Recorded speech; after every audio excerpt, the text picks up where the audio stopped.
You know what? We can just say hello. When we were driving here, I literally was like, oh my gosh, I'm going to start the episode with this. Oh, wait, no, this would be funny. This would be funny. And then I sit in this chair and I'm like, blank. Who am I? What's my name? Where are we? What time is it? What day is it? It's February, right? I literally have nothing for once in my life. How fun. How fun. Is this how you feel? Yes. Yes. Welcome to, this is what I like to call blacking out, but not from alcohol, for no reason. Yeah. I don't know if this is a 30-year-old thing. I don't think so, because this happens to me anytime I You know feel what like it I'm should put on the be? spot. My brain just blacks out. Not blackout. It should be a whiteout.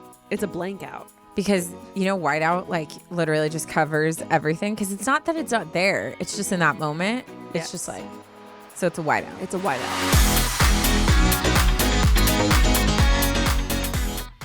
We over here at Unsolicited Advice are driven by the search for better. But when it comes to hiring, the best way to search for a candidate isn't to search at all. Don't just search, match with Indeed. If you need to hire, you need Indeed. Indeed is your matching and hiring platform with over 350 million global monthly visitors, according to Indeed data, and a matching engine that helps you find quality candidates fast. So ditch the busy work. Use Indeed for scheduling, screening, and messaging so you can connect with candidates faster. And listeners of this show will get a $75 sponsored job credit to get your jobs more visibility at Indeed.com/unsolicited. Just go to Indeed.com/unsolicited right now and support our show by saying that you heard about Indeed from this podcast. Indeed.com/unsolicited. Terms and conditions apply. Need to hire? You need Indeed. Today's episode is brought to you by Book of the Month. Book of the Month's mission is to help readers discover new books they love and to promote the work of emerging authors. So by offering just a few new selections each month, Book of the Month cuts the clutter, saves members time, and makes it easier to decide what book to read. If you guys would like to check them out, just go to bookofthemonth.com to pick a book and join Book of the Month. For a limited time, our listeners can join and get the first book for just $5 with code UNSOLICITED. Again, that is bookofthemonth.com, code UNSOLICITED.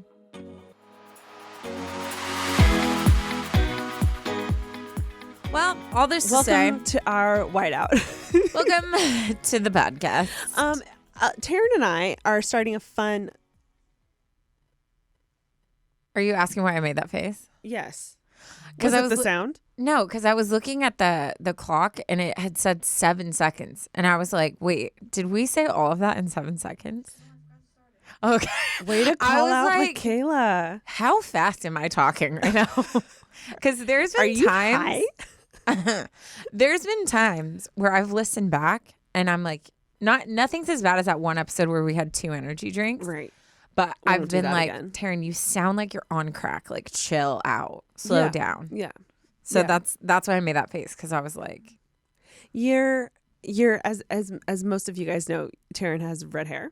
yeah, And your red hair against the green sweater, it's giving Christmas. it's giving Christmas. You know what's funny is I used to avoid wearing green or any type of red because in my mind it would be clashing. Mm-hmm. But anytime I wear green or red, I get complimented the most. There was a girl in my high school, in my class, who literally looked like Ariel, like classic Ariel. Like she had very pale skin, freckles, and just the brightest red hair. And that's just, her whole family was like that. And so when we were like picking class colors or whatever, and she like wouldn't wear green. Yeah. And she like made a fuss about it. And I remember being like, don't they compliment each other? And she was like, I just look like Christmas. And I was like, well, yeah, but like in a great way. Like I love Christmas. So like.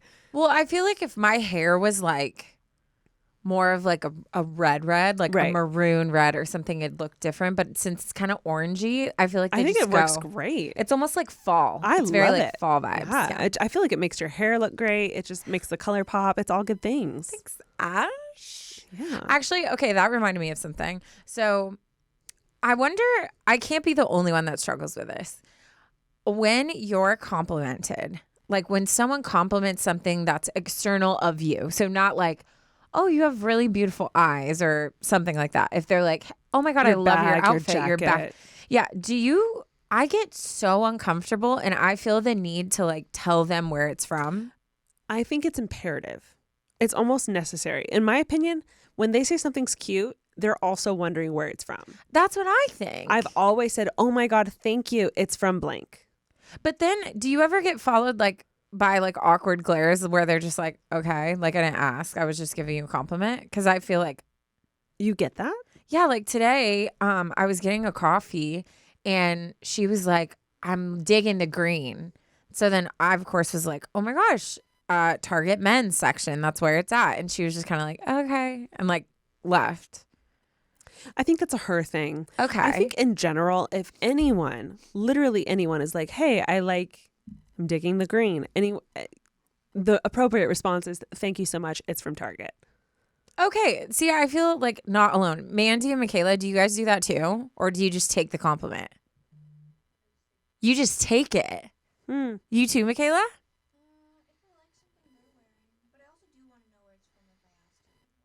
If you say like it's cute. I feel like if I said, oh my God, Taryne, I love your shirt, and Taryne said, just thank you, my follow-up question would be, where's it from? Okay. Yeah. So then it's like, okay, should I wait for them to ask a follow-up question? You can, but I think it's also like it's an obvious, understood like follow-up of being, this is where it's from, in case you're wondering. Yeah, that's true. Yeah. Anyways, I just overthink stuff like that because I'm like, I suck at taking compliments in general. You know what I do now that I'm thinking about it, if we want to like dive in just a little bit deeper, if it's a nice brand, I won't say where it's from. I'll just say thank you. If it's like expensive. Interesting. If I feel like people that are like, oh, I love this, and you can't tell where it's from, and it's kind of cheap, or I got it on sale or whatever, that's where I want to like divulge this like fantastic information. It's from Target men's section. I would have never guessed to look there, so I'm going to let you know that. So next time you're in Target men's, you can look there. Yeah. But if it's like Prada, I'll just be like, oh, thank you. That makes sense though for you, because we've talked about this on previous episodes. But you really struggle with like, you're not a very like out loud flexer when it comes to like, I spent a lot of money on this. No. Like even on dates, remember like your dates, you used to be so weird about like, I'm not going to wear my Prada purse because I don't want them to think I'm like bougie. Yeah. Well, I was also dating men that didn't make me feel. Yeah. Which I was like, honey, we never dim ourselves yes, for, But so that makes sense to me. Yeah. Interesting. It's very interesting. Mm-hmm. It is fascinating. But also, I think it could be perceived as if I was to say, like, let's say I'm wearing this like sick Prada jacket and it doesn't scream Prada, and someone's like, oh my God, I love your jacket. I wouldn't want to be like, thanks, it's Prada. That sounds. Yeah, it does sound a little stupid. more. Oh, sorry. You know what I mean? Yeah, you're right. So like if someone's like, I like your ring, and I'm like, oh, it's Cartier. Yeah. Like everyone's gonna be like, everyone's gonna be like, yeah, thanks. Sure it is. Go yourself. But like if it's so anyways, all that to say, in summation, I think when it's like a cool deal or a cool find or a rare find, like it's like you want to like divulge. You want to tell them, let them in on the scoop. Yeah. One step further, if someone's like, I'm digging this fit, do you literally break down where everything's from, or do you just say thank you? That's way too long for me. And that I feel like is like, I'm digging like your outfit, which I'm like, oh, well, I put this together. This is my style. So thank you. Yeah. I think if it's one thing, it's easy to just be like, oh, it's from Target. Yeah. Right. That's where your shirt's from. That's an easy thing. Mm-hmm. If they love the whole fit, I'm not about to. And they're a stranger. I'm assuming all of this is via a stranger. I'm not going to break down my whole entire fit. You're not going to give OOTD. Yeah, unless I'm at an event where I don't have a +1 and I need something to say, and I can tell that they also need something to say, then I will start that conversation, because it's tough being out there without a plus. Yeah. Yeah. Real things. Do we want to shout out our holiday drink taste test?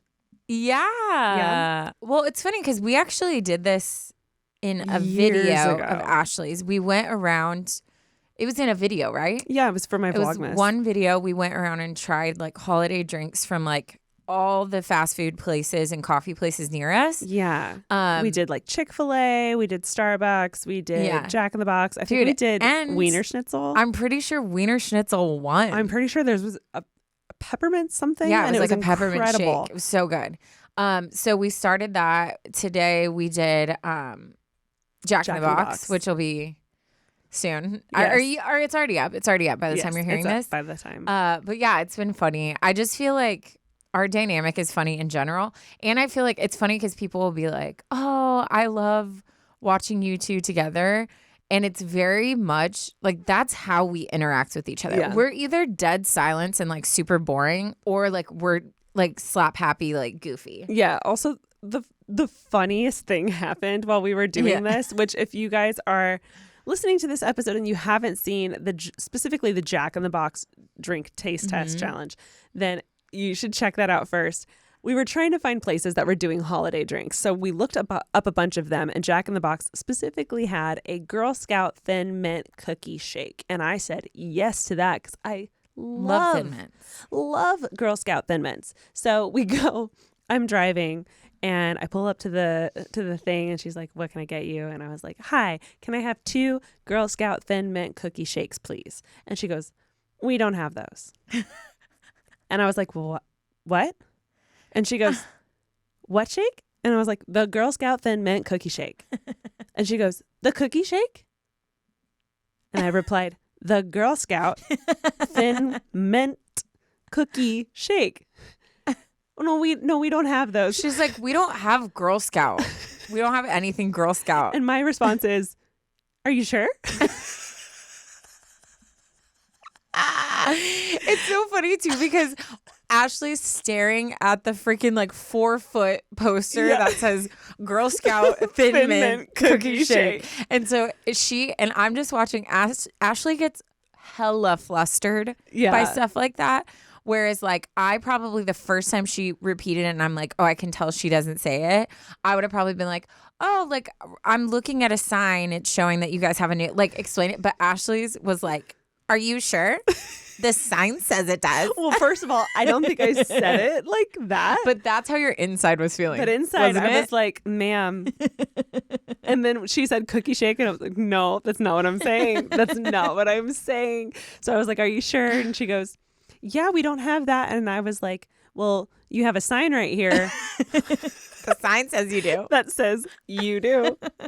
And then she gets kind of quiet and she goes, "The Thin Mint shake?" And I was like, "Oh my God." Yes. Yeah. Uh-huh. Yes. Yeah. That's exactly obviously what I was saying. Yes, you didn't. She had it written down apparently as Thin Mint. The sign said Girl Scout Thin Mint, and somehow that didn't that didn't work. It was a great time. It was hilarious. I'm sure we'll post like the bloopers. We are definitely going to be posting that because it was the funniest thing that's ever happened, and my brain just doesn't work that fast because I was like, what do you mean? She was so flustered. What do you mean? The way you looked at me after, you were just like, I'm so frustrated. Yeah. Like, I'm tired. But then I ordered curly fries and I was fine. Yeah. What won't curly fries fix? Honestly, Give me a the list. superior fry. Yeah. If we are to continue any kind of taste test things, post holidays, should we do a curly fry, or I think just fries in general? But curly fries. I already have my ranking. Yeah, but who sells curly fries? Literally Jack in the Crack. Only Jack. That's when I want fries. Like I want curly fries. Yeah. By the way, did you also have like names for all the fast food places? Like, because we used to say Jack in the Crack, Taco Hell. Oh, yes. I can't remember any other ones though. McDonald's. It's just McDonald's. I was gonna say like Mickey we D's. never. It was Mickey D's. Well, Mickey D's is like it was like funny like twists on the names to be like. I don't think so. Taco Hell, you know. We never defiled the name of Del Taco because Del Taco is superior. Or In-N-Out? No, of course not. Blasphemy. You know what? I thought we were on the same page, but I don't think we were. Okay. I don't think we were. Moving on. In other news, we still have merch available on our website. We have a supercast subscription. We have a I still can't say it straight. These are my favorite moments when I see you flopping in the water like this. And you look at me like, help. And I just sit back like.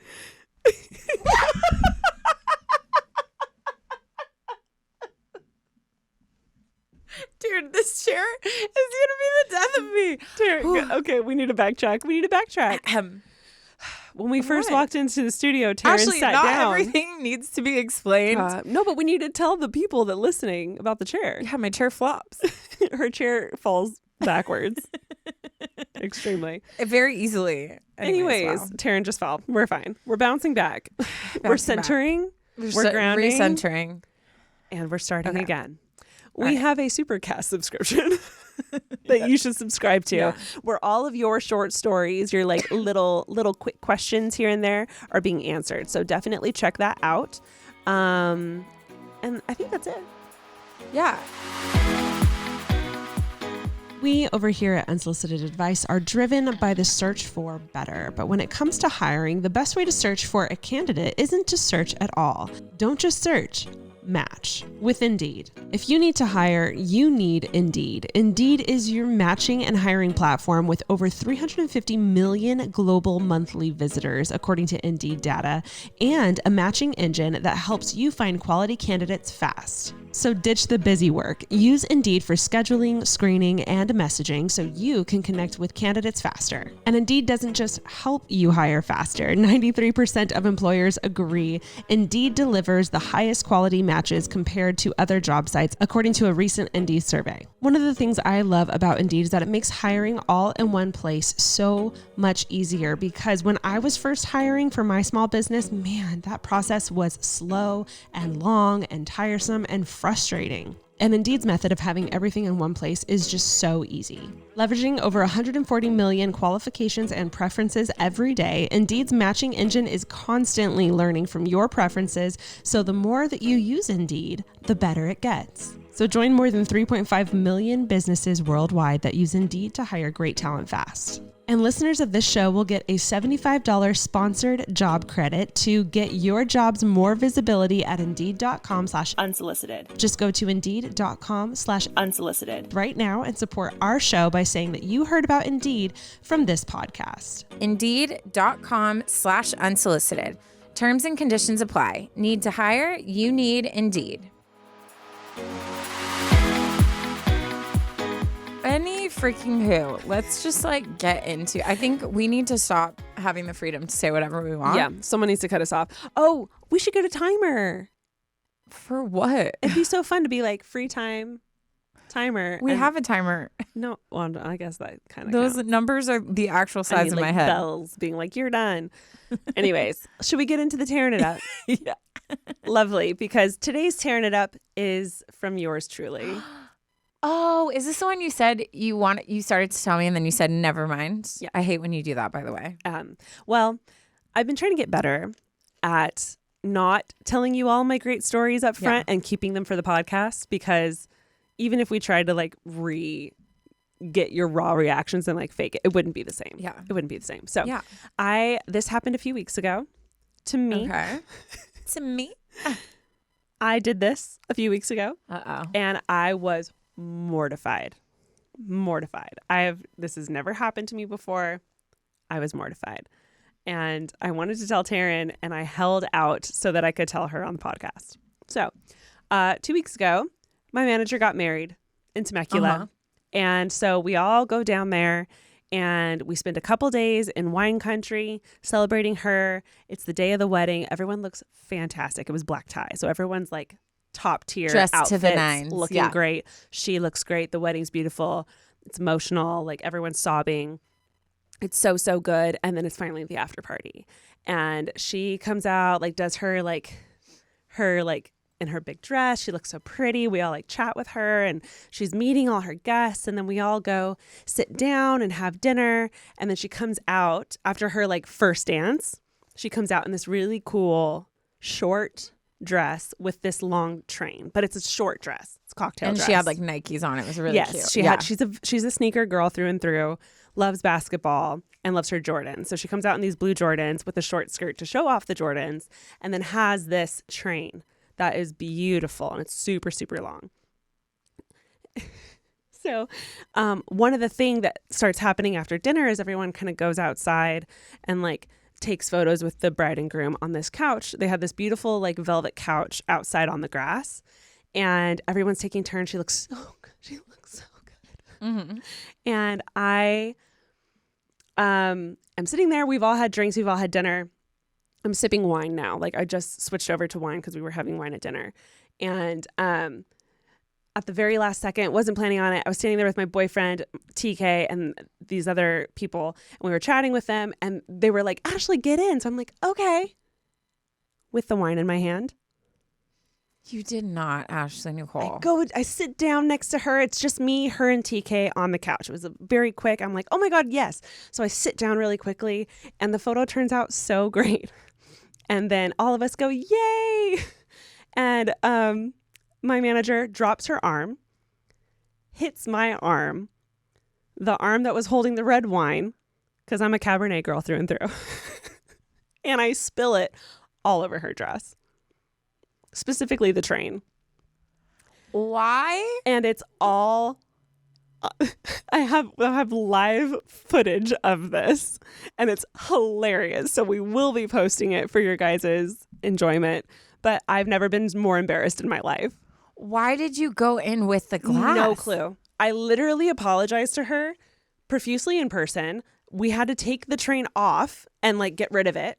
Luckily we were all pleasantly drunk by this time, so it was like roll with it. But I literally like I could feel myself starting to cry because I like convinced myself that I was sloppy drunk. I could see. I was like, it's not an accident. Like it's because I'm a mess. Yes, I could see that. I immediately assessed the situation. I was like, you just spilled red wine on the bride. You must be a mess. So then that's like a movie. I like look at Jack. I like afterwards, like she's continuing to take photos because they took the train off and she looks fine. Luckily, it just got on the train. And I look at Jackson. I'm like, am I really drunk right now? And he goes, no. And I'm like, I have to be really drunk. Like I would have never done that. And so then I go to Alicia later and she's like having fun. And I'm like, I spilled wine on Abigail. And she's like, you did not. And I was like, I don't know how it happened. And I was like, she was like, it's okay. Abigail's such a chill bride. And I was like, am I sloppy? Yeah. I'm like borderline crying. Aww. And she's like, no, I swear you're not. And I'm like, I must be. I'm like, I don't know what all of you are talking about. Because how else could this have happened? Aww. So I ended up texting her this text like the next day where I was like, Abigail, or I sent her the photo because we literally have live photos of me spilling the wine on her. And I sent her the live and I was like, not the live. And I was like, I am so sorry that I even brought red wine near you. Like I can't believe I did that. And she was like, oh my God, you're so fine.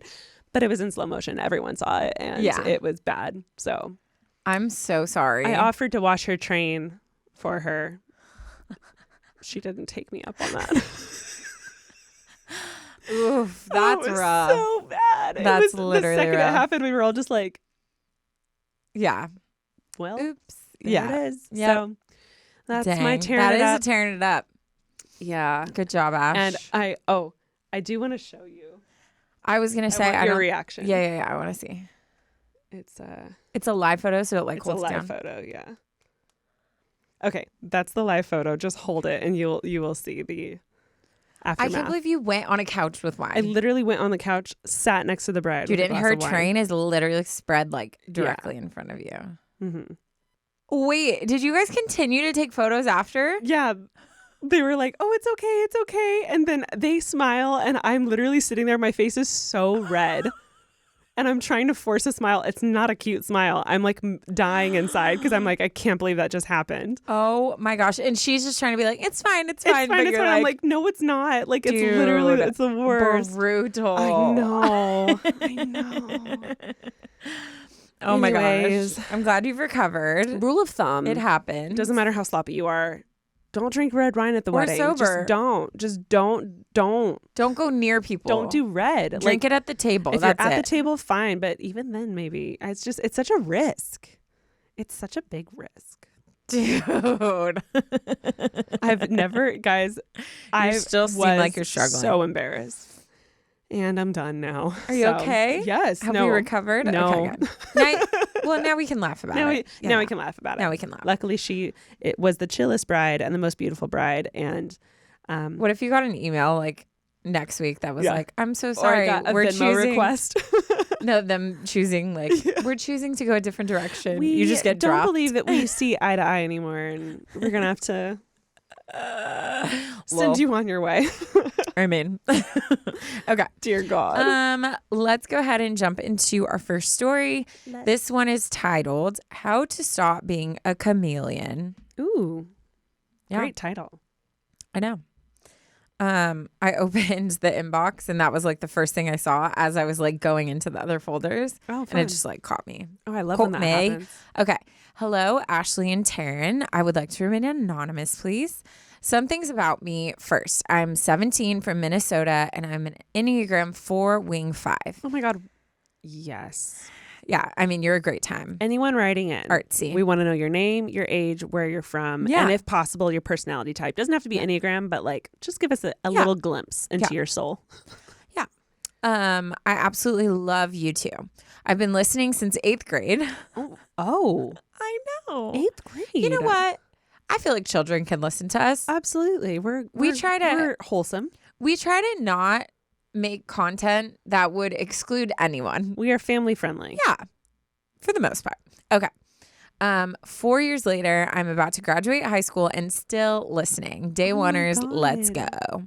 You ladies have been playing as I get ready for school literally every Monday for my whole high school career. Whoa. I am forever thankful for your insightful advice as well as the much needed laughs and sisterhood. Oh, I love this. Every time I read these beginning parts, I'm like, should we change our bio? Oh, to what? Just because like they say such beautifully written things about us. I'm like, should that be our bio? Yes, probably. Yeah. Copy paste. Anyway, without further ado, let's get into my dilemma. When I was little, I was known for my unique and goofy personality. I was outspoken and loud and made new friends fairly easily. That suddenly changed when I was about 11 or 12. I still don't know exactly why, but I turned into a complete introvert. I clung to the friends I had and never spoke to other people without being spoken to first. I still had my usual personality with friends and family, but just couldn't be even a little bit myself around strangers or even acquaintances. This has not changed. I find myself molding myself into the most bland version of myself whenever I'm in an unfamiliar environment. Or I am what my therapist calls a chameleon, and my personality completely shifts to match the people around me. I know most people's personalities shift a little based on who they're with, but I feel like I do it to an extreme degree. I hate myself for being so awkward and overthink every single interaction I have, so I avoid social gatherings of all kinds. This social anxiety has especially affected me since I've had a very messy and heartbreaking friendship breakup with the whole entire friend group I've had since kindergarten last year. I have since reconnected with one of the girls in the group, but it's hard to talk to her at school because she is always with other friends who definitely don't want me around. This has left me almost completely friendless. I say that I'm okay with being alone because I usually am, but sometimes even introverts get lonely. It's my senior year and I haven't participated in any school events, which I'm okay with right now, but I feel like I might regret later. I am also part-time PSEO, which means I am taking online college classes in high school. So I am only actually at high school 1 hour a day, which makes it harder to be involved. This whole year, I have just been hanging out with my sisters, who I love and am super close with, but they are all moving out and getting married, so they are coming around less and less. After some thinking and time with my therapist, I think my social anxiety and chameleon habits are a result of my fear of rejection. I am so scared that people won't like me that I don't let them see me at all in the first place. Sort of a layer of protection so I don't get hurt. But even after recognizing this, I still can't bring myself to come out of my shell. I know this might sound dramatic, but sometimes I just feel like there's something wrong with me or like I'm defective somehow. I haven't made a new friend since elementary school, which makes me feel so pathetic. I'm tired of being known as the quiet one at every place I work and in every classroom. I just want the old me back. I guess what I want to know is this: how can I find ways to be myself around new people? How do I make new friends? And most of all, how do I get over my fear of rejection and let people in? I'll be going to college next year, which I hope will be the new start I need. But I want to work on this now so I can get through the rest of the year and better equip myself for next year. I appreciate all the advice you wise ladies can give me. And even if you don't read this, it still felt good to write out how I've been feeling. But if you read this on the pod, my sister and I will absolutely die. Sorry if this was rambly and long. Love you both immensely. XOXO Anonymous. Wow. I want to hug you so badly. That's so tough. I know. This is really hard. That's such a bummer situation. Yeah.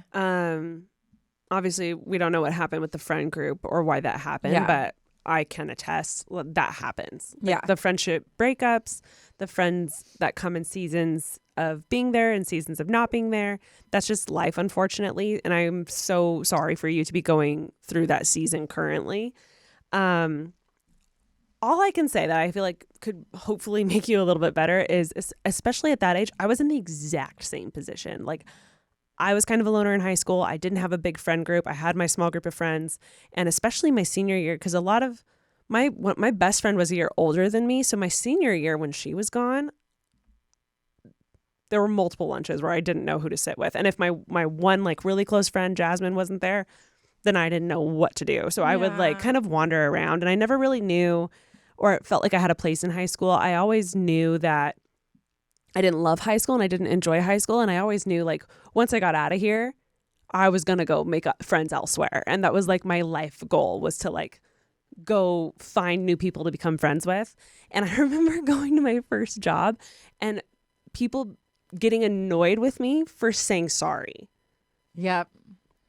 Because I was the quiet one and didn't like divulge anything about myself or my life really. And I remember one of the girls there, her name was Maria. She was just like, God, stop saying sorry. And I was like, sorry.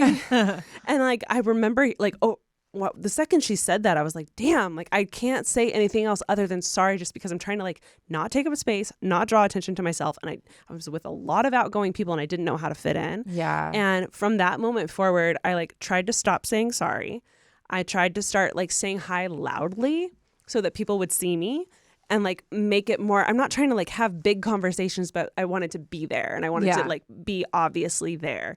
And I started kind of, I feel like using that to kind of propel me forward. And anytime I would be offered a party or a hang or whatever, I would make myself say yes. Yeah. Just because I knew I needed people in my life other than the people that I had, because I didn't have that many. And I feel like because of that, I got a lot of good friendships out of that. And then after that, activities.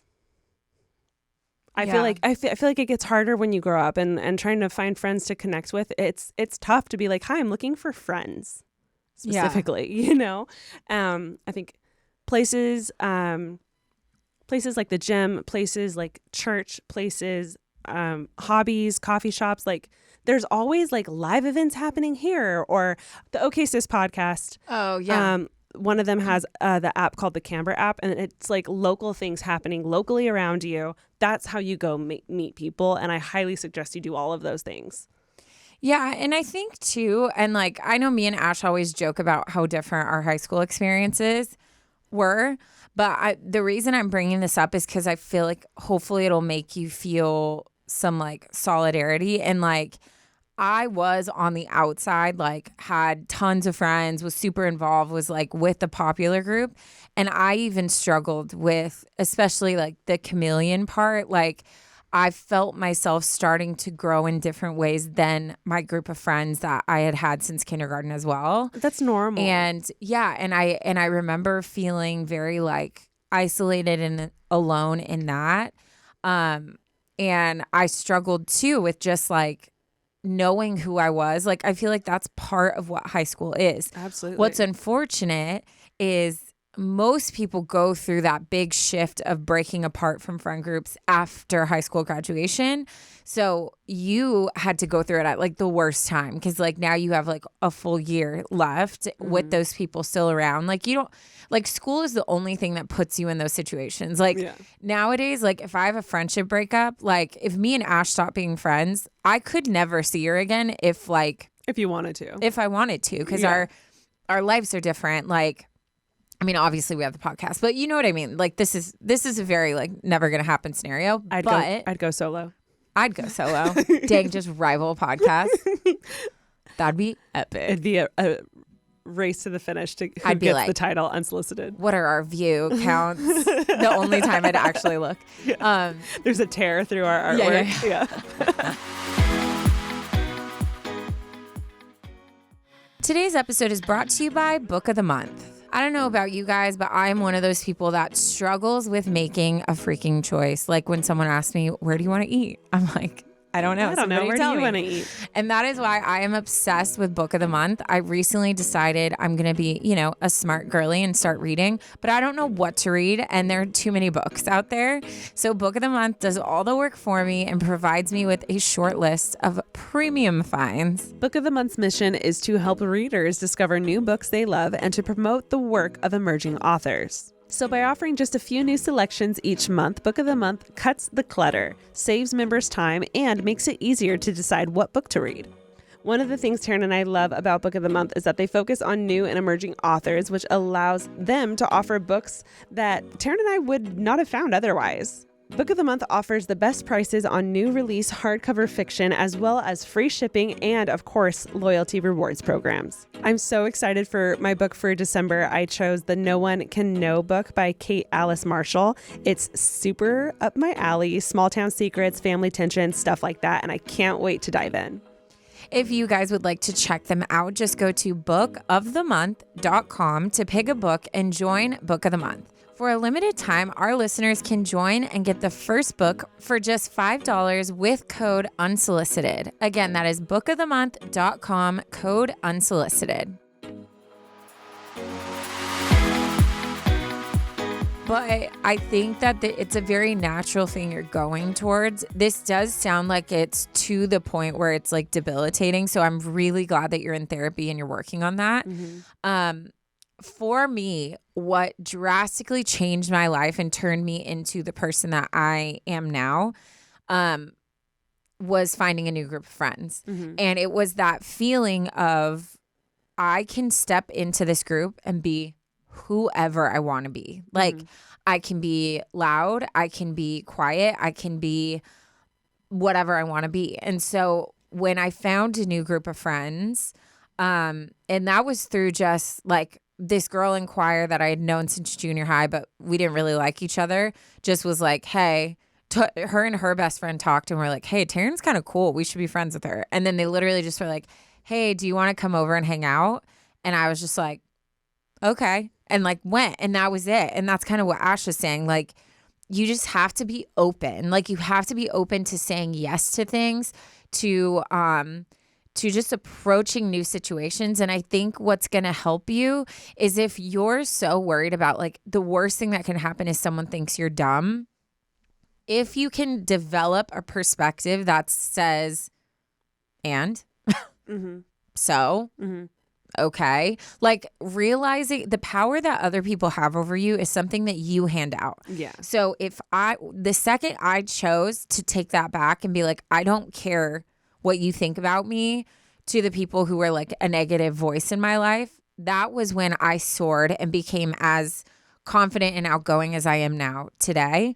Mm-hmm. And I think that that's something that is a very internal battle, and it's something that takes time and practice, and it's something that also doesn't come naturally. Like it's a lot of practice. It's a lot of saying yes and going to things where you're dying the whole time. You get in your car and you're crying because it was like so overwhelming, mm-hmm. but you did it. Like, you walked up to that girl and were like, hey, can I sit with you? Yeah. And talk, even if that meant like she had her back to you the whole time and you were just sitting there on your phone, like that was a step. And I think the more in life we take steps to go towards something that we know we deserve, mm-hmm. I swear that does something within you that tells you like, yeah, I am worth it. Oh, like 100%. I'm working hard for myself. Yeah, you know, 100%. I remember going to parties and I would be so anxious for the whole day leading up to the party. And then I'd get there and people would talk to me and just blubberish words would come out and I'd be like, what did I even say? And then I'd spend the whole rest of the night thinking about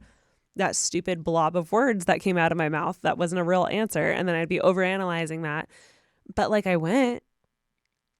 Mm-hmm. And that made me, because I went, like going the next time was just the tiniest bit easier. And even today, like I talk about this obviously being like out of high school and going into college, which again is an excellent time for finding new friends. But even in this even in my relationship, when I was like going to meet his friends and going to these big parties, he has a very big friend group. I felt the same insecurities come out that I felt in high school. Yeah. And it's so weird how I am 33 now. I guess it was last year. So 32, doesn't matter, 30s. And people would start asking me questions, or I'd go up to talk to someone, or I'd go to the girl group. I remember specifically walking up to all the guys went outside, and I was like, can I come with you? Hello. Because I was like, don't leave me. How y'all doing? And I like turned around, and all the girls were in the kitchen, and I was like, here we go. So I like go up there, and I'm like, hey. And I was not my talkative self. I was very shy. I was very quiet, but I was like forcing myself to have those conversations. And it was so weird how I was struggling with the exact same fears, insecurities that I was in high school. And it was so good for me to go and just be like, they don't know you. Like, you have to like bring yourself into the conversation. You have to bring yourself to these parties. And that's just a small glimpse of what life will always be like when you're going into new situations, when you're challenging yourself in that way. Or like when I started dating again after COVID and making myself go, and I knew that I was awkward. I didn't know how to hold a conversation anymore, and I was rusty, and it was okay to be rusty. But like going on those dates being like, this is good for you. Like you're doing this so that you can like find someone, you know, like this is all for you. Yeah. It was all for me, and it was all for the betterment of me. So I feel like if you change your perspective about it and be like, you deserve good friends. Yeah. Go to the damn party. If it sucks, you can leave early, but at least show up and take a look around. And if there's someone cool there, you might walk away with the best friend, you know? Yeah. That's such a huge win. No, for sure. And I think too, like I would like practice things you can say, questions you can ask, like, you know, if you're like, I'm going to approach this one specific girl today at school, look over Instagram, see what kind of thing she's into. Like, I don't think there's anything wrong with like prepping yourself in ways that like you're not familiar with. And then another thing I would suggest, and I've been this for a lot of friends, because I think like I think because I'm so like raw about who I am, I think it creates relationships with people where they can be super raw too. Mm-hmm. Like I feel like I see like a side of you not a lot of people see, because like from early in our friendship, I was very much like, okay, well, here's everything about me. Yeah. And then you slowly were like, well, here's like, I think this way. It's so funny you say that, because my parents' number one fight, my dad says, when they first started dating or when they first got married, was they would go hang out with friends. They'd leave, they'd get in the car, and my mom would look at him and be like, are you okay? You seem like you're in a bad mood. And his response every time was be like, did you have to tell them our entire life story? Oh. I'm so my dad, and you were so my mom. Oh yeah. But I don't embarrass you like that. Do I? No, I'm just. Oh, I was the same. It's the same thing where you have no filter. You don't. I have no filter. Yeah. You don't care in any way how people might perceive you when you're sharing your life. Yeah. Where I am just like, you don't deserve to perceive me in any way until I know your background. Yeah. I want a full background check. Yeah. But I bring this up in ways of like, I know like when Ash moved, she was kind of nervous.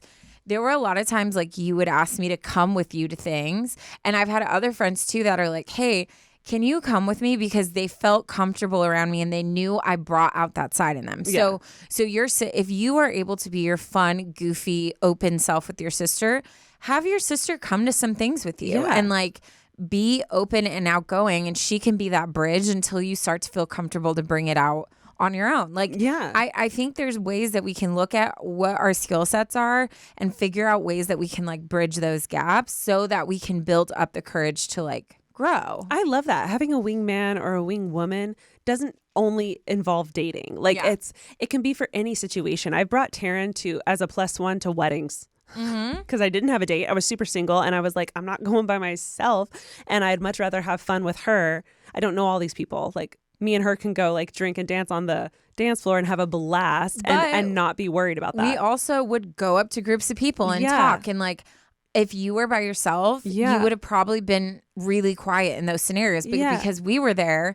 Like, I would feel silence, then you would come out, or I would like ask you questions and you'd start saying so it's like, I think there's something about having your person that's there with you that helps you to like the trajectory of like, okay, I'm coming out as like who I am, you know? It's so much better. And I mean, obviously now I would always bring a plus to almost every party, every single thing. And obviously your sister, Taryne, like your wing person is going to bring the best out of you. So even if the party sucks and you do something embarrassing and it's completely awkward, you can make eye contact with them and laugh about it. And at least that's hilarious and you can laugh about it later. You know, I love that. I love the wing woman tip. 100% bring your sister. I do think though, the more that you isolate yourself, the more you're going to feel disconnected. Yeah. So I think your situation sounds really freaking complicated because of the only an hour a day at school. Yeah. Like I don't know anyone that's going to feel connected with a school if they're only there an hour a day. So I feel like you either need to like go above and beyond to like go to activities, to like go to school more often if you can, or it might just be accepting like, hey, I'm just not connected in school, but then you need to find another group. So whether that's going to like a local yoga studio that you're like meeting people there, or a church group, or coffee and you're connecting with the people that work there, something like work on those connections, because you don't want to just be like, oh, well, in college it'll be different, but you haven't done anything to like start to prepare yourself to like use those skills that are there. They're just buried when you're in public. Yeah, so I can't push the gym enough. It doesn't matter how, if you call yourself a gym person or not,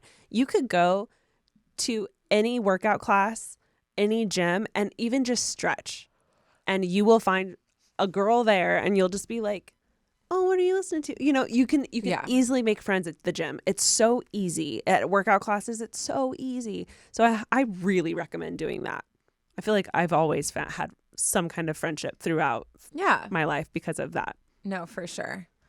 All this to say, Anonymous, you got this. Yeah, you Hang do. in there. I swear, like, those are just rough years, but it does get better. But you have to choose to want it, and you do have to change the way you talk. Like, so what? Yeah. Honestly, like, who freaking cares? Like, if people judge me for stuff, like, at the end of the day, they leave and they immediately start thinking about themselves or their lives. I leave and I'm the one that's stuck with me. So as long as like you love yourself and you love your personality and who you are, it doesn't matter what everybody else thinks. So you've got to like change that narrative. And when you say it in your mind, like when you're like, oh, they're going to think I'm dumb, make sure you in your mind too follow up with who cares? Like, who cares? Like, who cares? Like have that be like a mantra in your head, because you got to shift that or else it's going to be same thing. Maybe your motto for 2024. Who cares?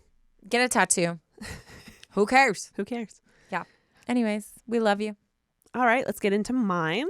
This one is titled, Am I an Overthinker? Probably, honestly. Huge possibility, yeah. If you're asking that, for sure. Probably. Hey, ladies, I hope things are good and you're having a great week. I would like to just thank you both for all of the work that you have put into this podcast. It has truly helped me in so many ways. It gives me the ability to receive advice without worrying about being judged, and it's comforting to know that I'm not the only one who's confused about relationships and life in general.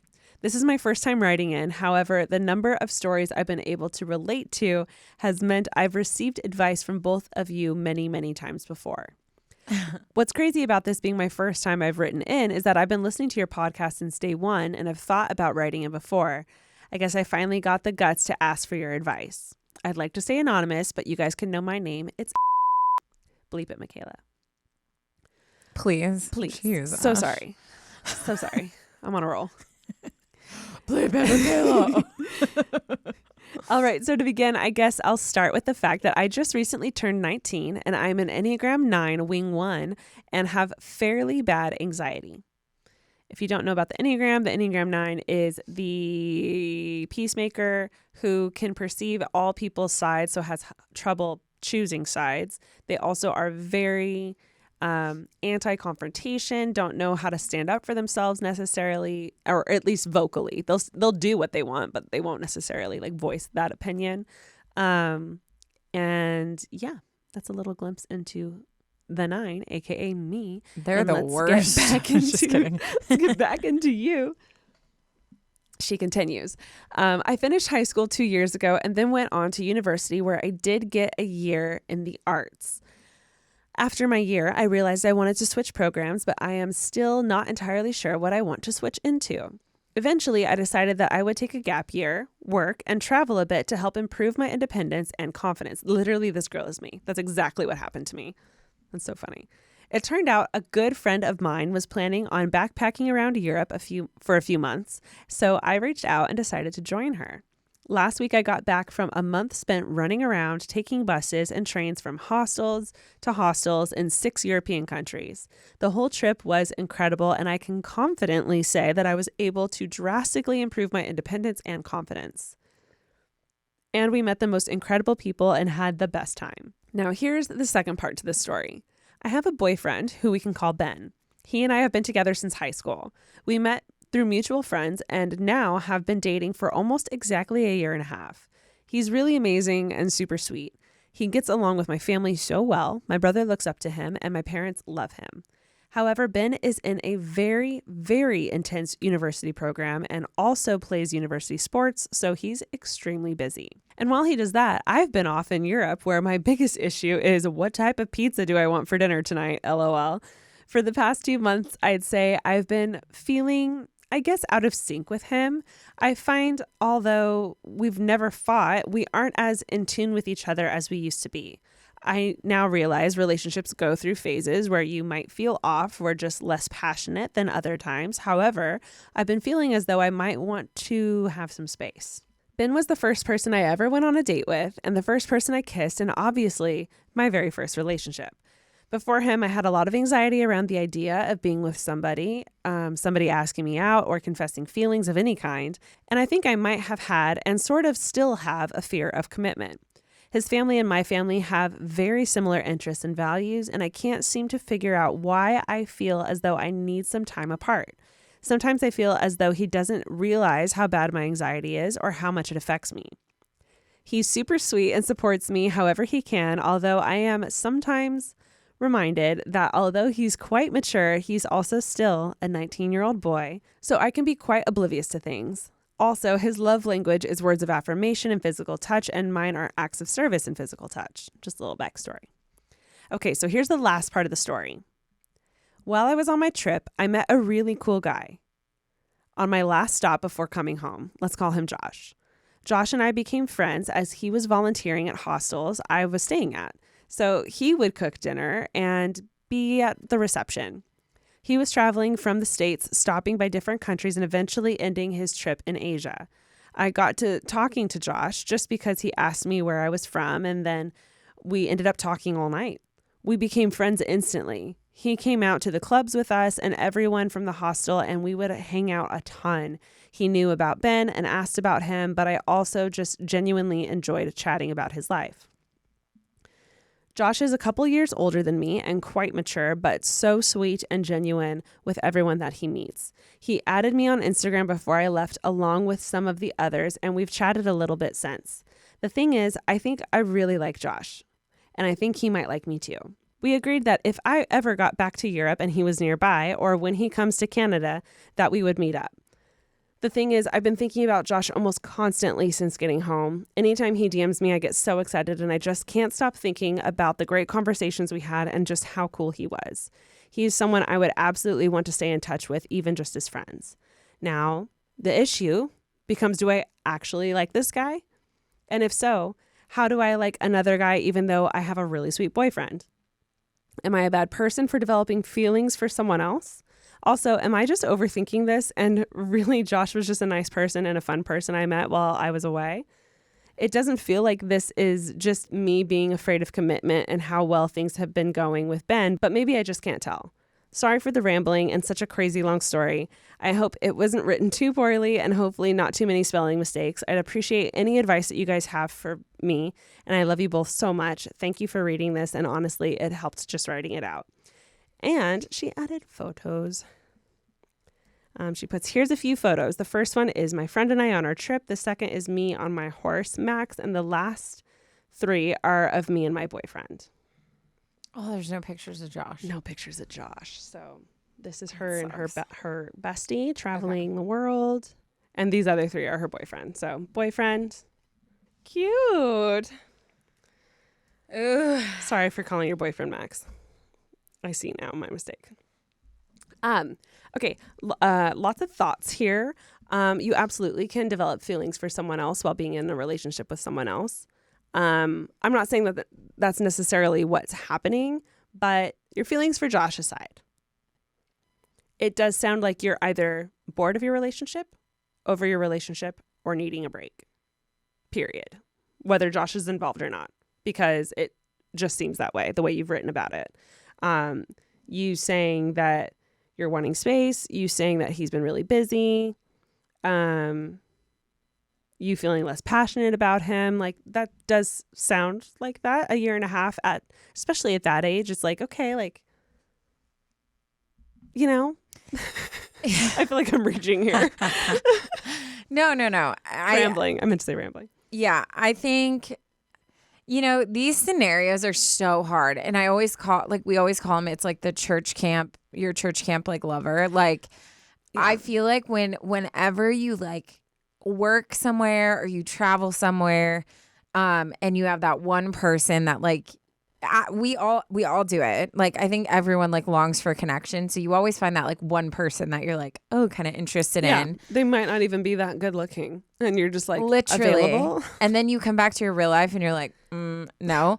But in your mind, everything's so heightened because I 100%. Think you have these, like, fantasies of these people, and, like, you turn it into a movie, which reality can never compete with. And I think that's where we often see relationships start to struggle, is when a person who is like reality has to battle between this person that it's like this, like, I mean, that's so romantic. Like, oh, I traveled and then there's this guy and he was helping, and then we stayed up all night and we talked and we this and we that. It's like, how do you compare the two? And especially where you come into trouble is when one is giving something that you've been longing for from the other person. So everything is so amplified. Yeah. And I feel like it's hard to differentiate. Like, you could really have feelings for this Josh guy. Like, the fact that, like, you get butterflies when he DMs you and all this stuff. Like, got a crush. You could for sure. And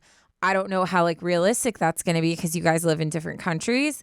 But it could be something. Or it could just be this, like, fantasy that you've wrapped your mind into.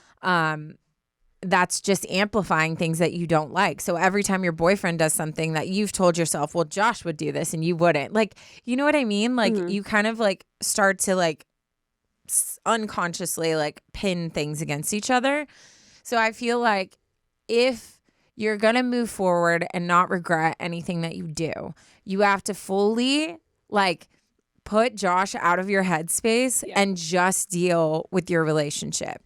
If there are things in your relationship that you genuinely feel like, I don't think any amount of work could fix this, or, you complained about, like, oh, he's really busy. So if he all of a sudden had all the time in the world and was devoted to me and made me feel super, like, heard and seen, then would I be happy?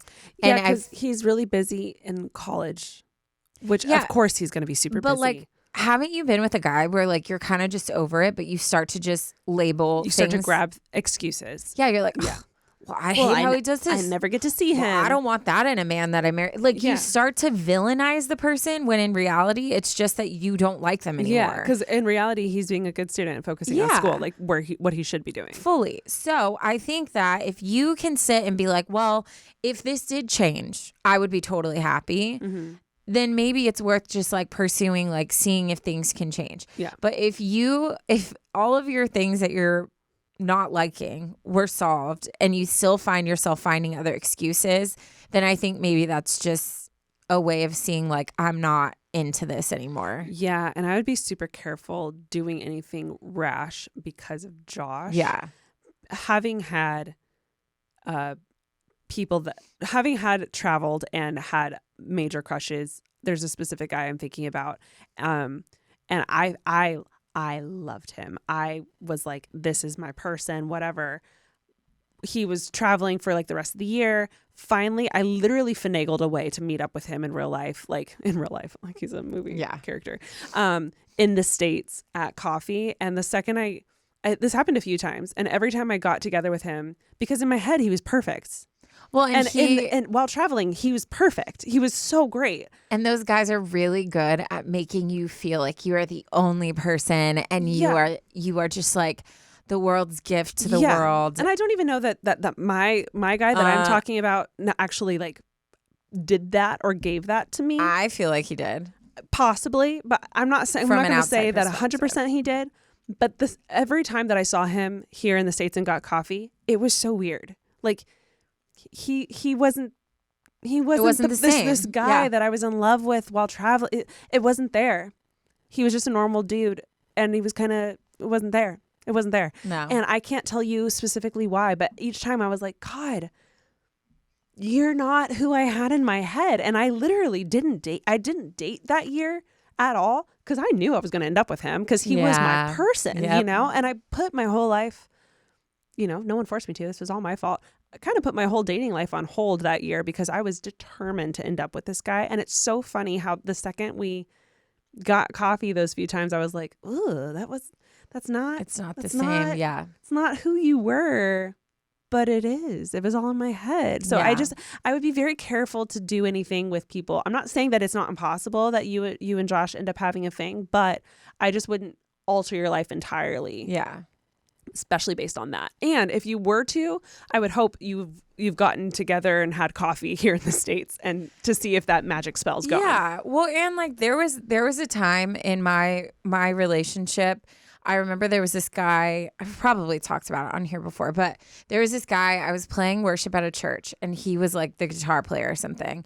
And I thought he was like very attractive, but the thing was, he was like, oh, come on, like I'll show you the ropes. And he kind of like showed me around, was talking to me the whole day. We like sat and talked for like an hour straight, and he made me feel so interesting, so like funny. He laughed at all my jokes. Like the way that our interactions were, I felt like I was on an emotional high. And I realized when I left, I felt guilty. Like I was like, I feel like I just cheated on my boyfriend. Like how emotionally fulfilled I let myself be from this guy. Yeah.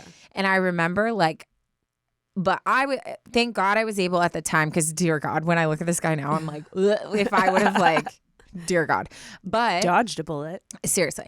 But I remember I went back to my ex, and I sat and I told him, and he was like all upset at me at first, but I'm like, no, you're not hearing me. Yeah. You make me feel like I am the most bland, uninteresting. Like, you never laugh at my jokes. You never ask me questions. You never make me feel like you're interested in my life. And during that time, having someone sit across from me and make me feel smart and special and funny, like it did something in me. And it made me realize like I'm being like suffocated from like just trying, not suffocated, like deprived of like that affection from you. And so I was able to like see that. So I don't know if that's what's going on with you, but I would really take time to think about what is like the underlying thing. Is it just that this guy gave you a glimpse of something you want? Or is it you're letting your mind run? Or has your relationship run its course? But at the end of the day, if you make that choice, you have to deal with the consequences. Like that's what sucks. You could let go of this guy. That's amazing, and you could regret it, but that's a risk you have to take if you think this is just like not it for me, you know? Yeah. And unfortunately, only you know the answer to all of these things. Literally. So I really highly suggest that you sit down. I would get Josh out of your head for a bit, because he's not even here. He's not even here. He's literally gone. So let's put Josh on pause for a sec, and let's just focus on your boyfriend and yours relationship.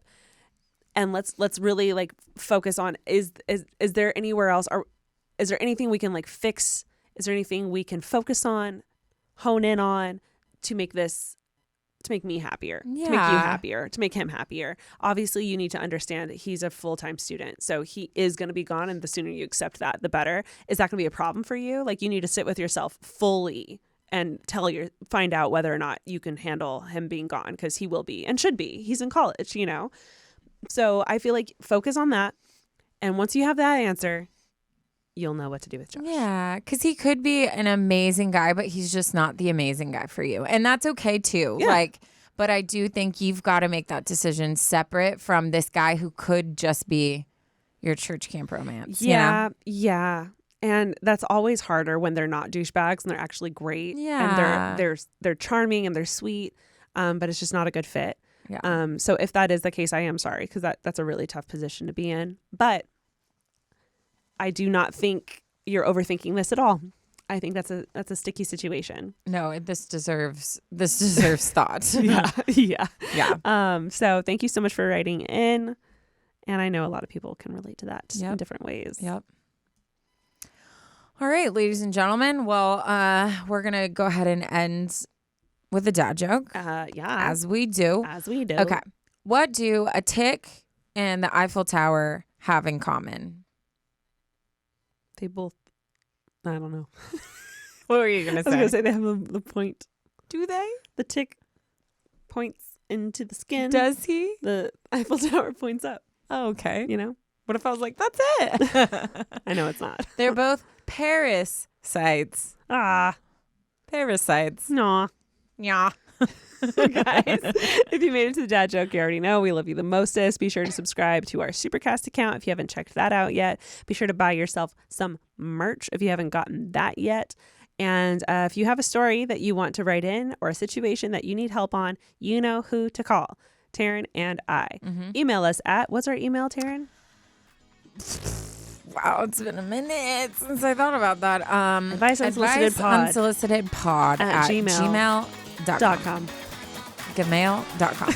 Okay, we love you. Bye. Bye.